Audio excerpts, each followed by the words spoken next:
Good morning, class 9. And I guess you guys are doing great, and your result, your exam dates have come in, sorry, and they are being on to be held next week, 29th, 28th. So today is the 21st, and 7th, 28th is Monday, so you'll be facing your exams on Monday. So great, and please, I am posting old videos also so that it's going to help you for your examinations. You can go through them, listen to them. You'll have those places where you'll know what is actually, and then read your book. The basic idea is you have to read your chapters properly, thoroughly, so that when you are answering those questions, it's going to help you out a lot.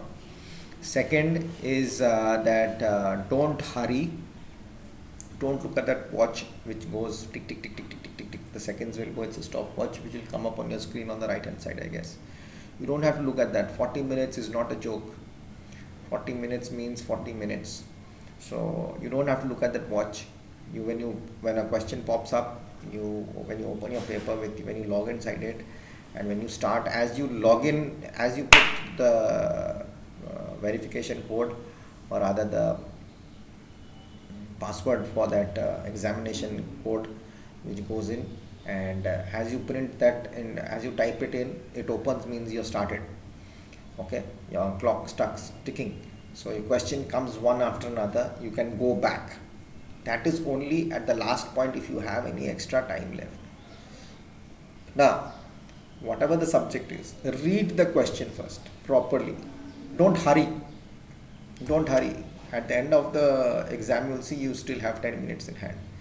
10 to 15 minutes you'll have in hand. Don't look at the watch, just concentrate, focus on the questions, and you have the answers also there. Read it properly and you will get all your answers. That's on the contrary if you read your chapters thoroughly. Okay, so this MCQ type, objective type questions will be there for your lifetime. So this is going to be a boost to your confidence. You'll have confidence that you're gaining it, and at the end of the exam you'll come to know how many rights you have got, how many wrongs you have got, what's your percentage. You won't get, but how many rights you have got, how many wrongs you have got. Out of 25, now you can calculate what's the 40% of 20%, 25 questions of 50 marks. Okay, so 40 50 marks, 100 is 50 out of 50. 50% is 25 out of 50. So 5 marks for each 10%. So 40% makes 4 5s are 20. So you must have 20 marks to 25 marks. You must have. So you have to clear that. So 2 marks each, 25 questions, 50 marks. So you have to have at least 15 to 17 correct ones. So I want you guys to hit all correct questions. If you read your chapters thoroughly, I guess you will not have a problem at all. You just listen to me. Read your chapters properly as a story.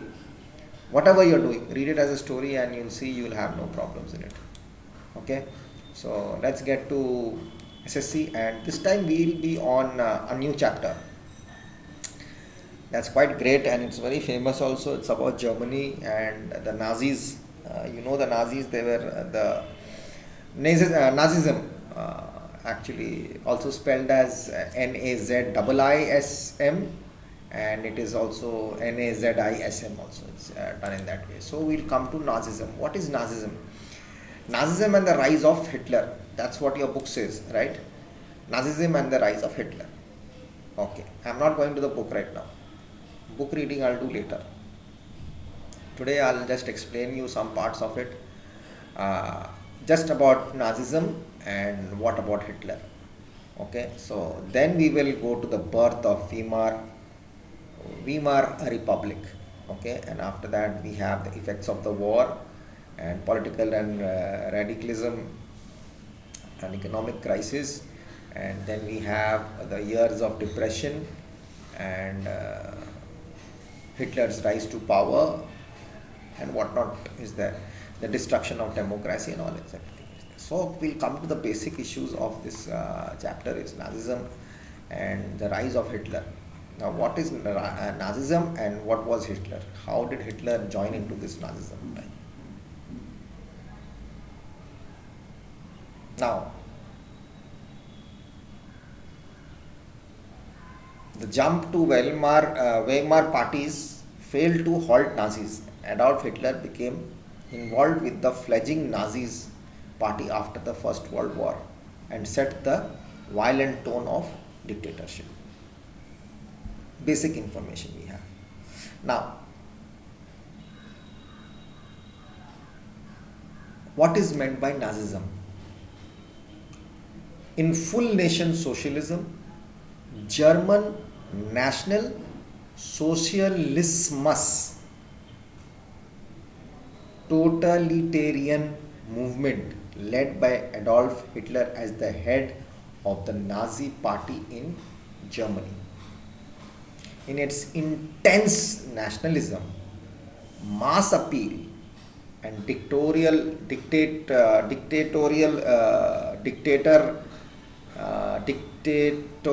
rule.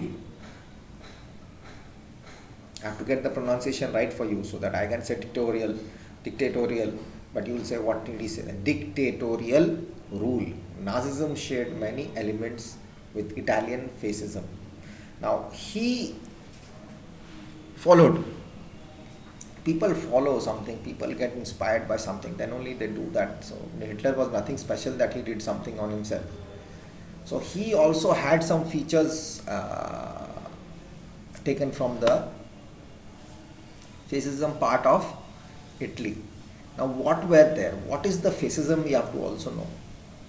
Nazism is a form of fascism which, with disdain for liberal democracy and parliamentary system, it incorporates fervent anti-Semitism, anti-communism, scientific racism and use of eugenics into its creed. Simple terms, a governmental system led by a dictator, only one person, having total power, forcibly suppressing opposition as well as criticism, regimenting all industries, everything is under him, to commerce also, etc., whatever is there, and emphasizing an aggressive nationalism and often racism. Aggressive, it's very tough.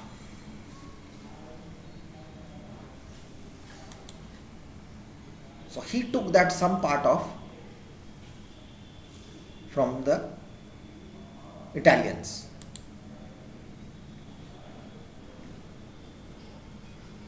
Okay.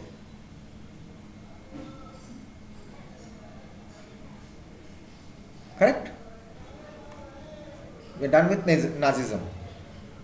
Now, what has got Nazism to do with rise of Hitler?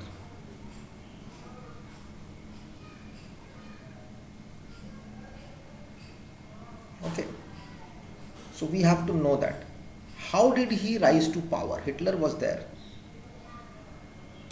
Correct. So I'll come back in the next video and I'll tell you what is this all about.